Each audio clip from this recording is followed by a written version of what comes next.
आपका आकलन क्या है, क्योंकि आप लिख के देते हो, कई बार सटीक भी बैठता है, कितना इंडिया अलायंस को और कितना बीजेपी को? पेन आपके पास है, पेपर मैं आपको दे रहा मैं हूँ। अभी उसके पहले बताना चाह रहा हूँ। जी मैं पूरे देश भर में घूमा हूँ। जी। लोग महंगाई से और बेरोजगारी से बहुत त्रस्त हैं।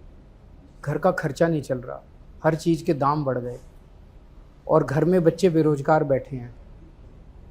लोग अपने प्रधानमंत्री की तरफ उम्मीद से देखते हैं कि प्रधानमंत्री हमें समाधान देंगे जी। लेकिन जब लोग टीवी खोलते हैं तो प्रधानमंत्री जी गाली देते हुए मिलते हैं। एक भाषण में प्रधानमंत्री बोले, इंडिया गठबंधन वालों को वोट दिया तो अगर आपकी 2 भैंस है तो 1 भैंस खोल के ले जाएंगे। ये क्या है, कहाँ से आया? टोंटे की बात भी। एक भाषण में कहते हैं अगर इंडिया गठबंधन वालों को वोट दिया तो ये तुम्हारे घर की टूटी खोल के ले जाएंगे। एक भाषण में कहते हैं कि अगर इंडिया गठबंधन वालों को वोट दिया तो ये तुम्हारे मंगलसूत्र छीन के ले जाएंगे। बॉम्बे जाके कहते हैं कि शरद पवार भटकती आत्मा है। उद्धव ठाकरे अपने पिताजी की नकली संतान है।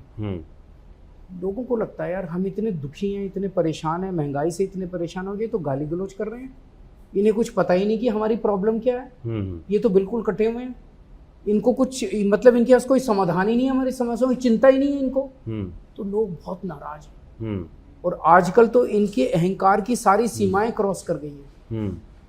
पिछले कुछ हफ्तों से मोदी जी ने कहना चालू कर दिया है अपने इंटरव्यूज में कि मैं आम इंसान नहीं हूँ, मैं भगवान का अवतार हूँ।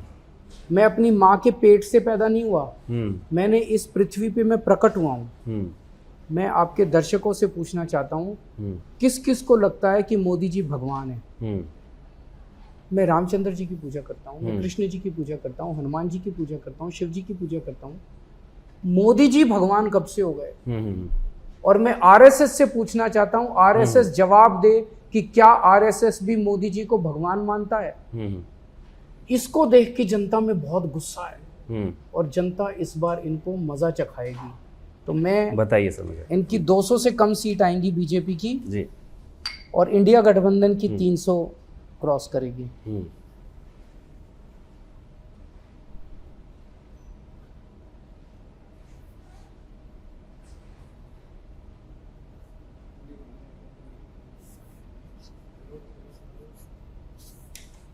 बिल्कुल, सब समय देने के लिए शुक्रिया।